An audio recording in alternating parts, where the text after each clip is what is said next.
মাঝে মধ্যে নিজেকে খুব লাকি বলে মনে হয়, কারণ ভগবান আমাকে জীবনে আর কিছু দিক না দিক ঋষির মতো একটা ভাই দিয়েছে। আজকের কাণ্ড শোনো তাহলে। সকালে ছাদে মন খারাপ করে ভাবছি শীতে ছাদ বাগানটা কি ছিল আর গরম পড়তেই কি হয়ে গেল। বাগান ফাঁকা করে সব গাছ ফুল শুকিয়ে গেল। এমন সময় ঋষি এসে বলছে, মুমু তোমার মন খারাপ কেন? আমি ওকে সব খুলে বলার পর ও বলছে, এই ব্যাপার, তোমার ফুল চাই তো?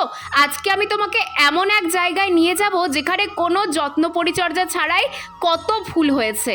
আমি ওকে বলছি, ভাই আজকে আমার মনটা ভালো নেই, শয়তানি করিস না। কে শোনে কার কথা?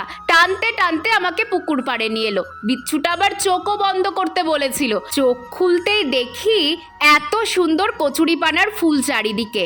সত্যি আমরা কত যত্নে গাছ করি, তাও ভালো ফুল হয় না। আর প্রকৃতি মায়ের কি অসাধারণ সৃষ্টি।